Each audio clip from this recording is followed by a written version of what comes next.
வணக்கம். Welcome to my channel. உய்ய ஒரே வழி, உடையவர் திருவடி. யார் இந்த விதுரர்?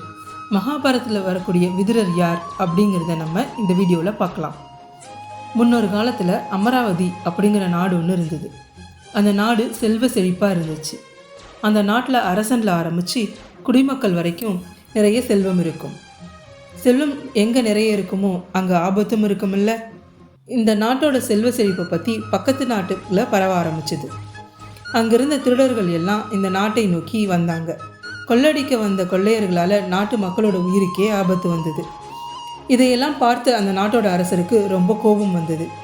தண்டனை கடுமையாக இருந்தால் தான் தவறுகள் குறையும். பிடிபடுற கொள்ளையர்களுக்கு தண்டனை கடுமையாக இருக்கணும் அப்படின்னு முடிவு செஞ்சு கொள்ளையர்களுக்கு பிடிக்கப்பட்டா அவர்கள் கொடுக்கறதுக்காக வித்தியாசமான தண்டனையையும் ஏற்பாடு செஞ்சார் அரசர். அந்த தண்டனை என்ன? மரத்தால் ஒரு ஆணியை செய்து அந்த ஆணி மேலே கொள்ளையர்களை உட்கார வைக்கிறது. உண்மையிலே ரொம்ப கொடுமையான தண்டனை தான் அது. வாளால் தலையை துண்டிச்சாலோ தூக்கில் போட்டாலோ ஒரு நிமிஷத்தில் உயிர் போயிடும். ஆனால் ஆணி மேலே உட்கார வச்சா எப்படி இருக்கும்? மோசமான தண்டனை அது. ஏற்பாடு செஞ்சுட்டு காட்டில் காவலை அதிகப்படுத்தினார் அரசர். அப்போது இது எதுவுமே தெரியாத திருடர்கள் அமராவதி நாட்டில் பெரிய செல்வந்தர்கள் வீட்டில் திருட வராங்க. ரொம்ப வெற்றிகரமாக அங்கே இருந்த தங்கம், வைரம், வைடூரியம் எல்லா செல்வத்தையும் அள்ளி போட்டுக்கிட்டு தன்னோட நாட்டுக்கு திரும்பிச்சு அந்த கொள்ளை கூட்டம். காட்டுக்கு வழியாக போகிற போது காவலாளிகள் குவிச்சு வச்சுருந்தார் இல்லையா அந்த அரசர். இது வரைக்கும் சுலபமாக வந்து திருடிட்டு போயிட்டு இருந்த கொள்ளையர்களுக்கு ஒன்றும் புரியலை. சரி, தப்பிச்சா போதும்டா சாமி அப்படின்னு ஓட ஆரம்பித்தாங்க. அந்த மாதிரி ஓடுற சமயத்தில் ஒரு ஆசிரமம் கண்ணில் படுது. அது யாருடைய ஆசிரமம்?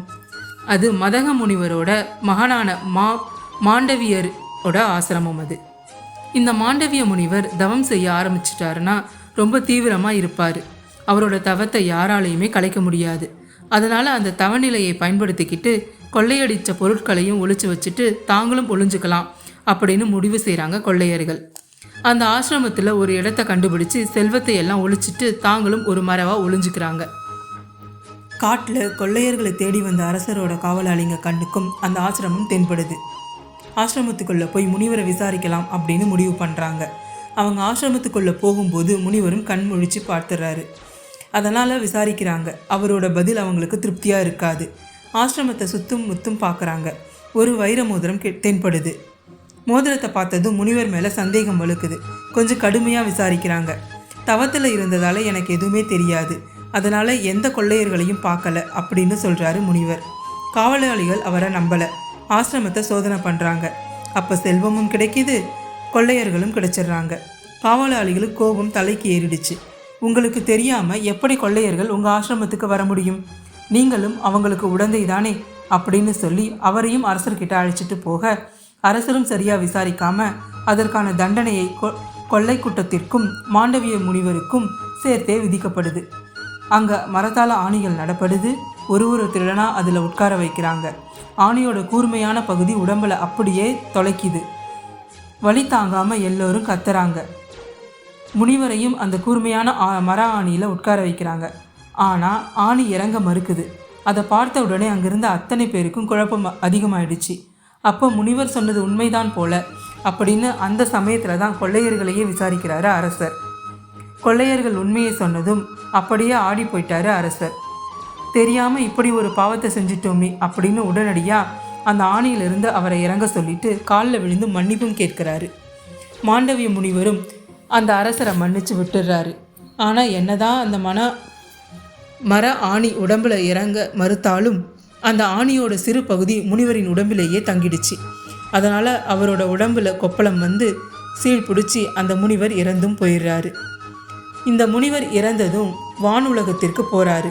யமதர்மர் முன்னாடி கணக்கு தீர்க்கிறதுக்காக நிறுத்தப்படுறாரு. அந்த சமயத்தில் யமதர்மர்கிட்ட கேள்வி கேட்குறாரு இந்த மாண்டவிய முனிவர். யமதர்மராஜா, நான் என்னதான் புண்ணியம் செய்திருந்தாலும் கடைசி காலம் இவ்வளவு வேதனையாக இருந்துச்சே. செய்யாத தவறுக்கு தண்டனை அனுபவித்து அந்த தண்டனையின் விளைவாக சித்திரவதை அனுபவித்து நான் செத்து போயிருக்கேனே. எதனால் எனக்கு இந்த வேதனை அப்படிங்கிறது தான் அந்த கேள்வி.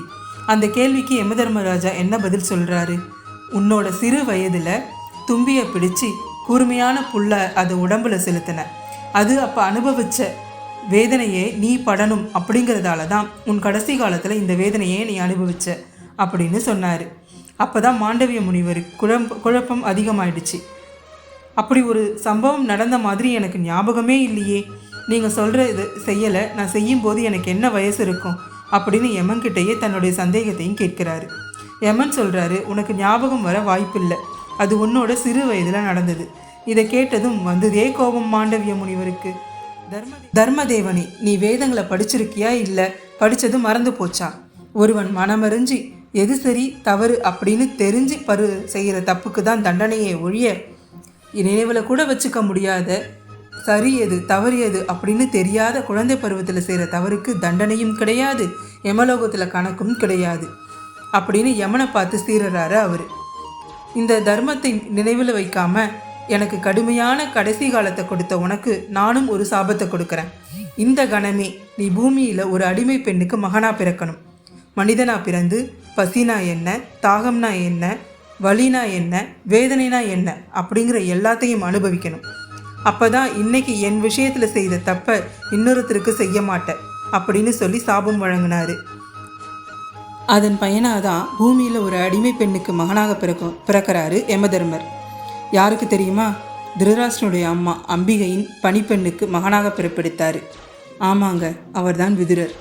யமதர்மராஜாவுக்கே சிறுவர்கள் செய்யும் தவறுக்கு தண்டனை கிடையாது என்பது மறந்து போச்சு. அதனால் கிடைச்ச சாபத்தினால தான் இந்த பூமியில் விதுரராக வந்து பிறப்பெடுத்தார். நன்றி. இந்த வீடியோ உங்களுக்கு பிடிச்சிருந்தா லைக் பண்ணுங்கள், ஷேர் பண்ணுங்கள், மறக்காமல் சப்ஸ்கிரைப் பண்ணுங்கள்.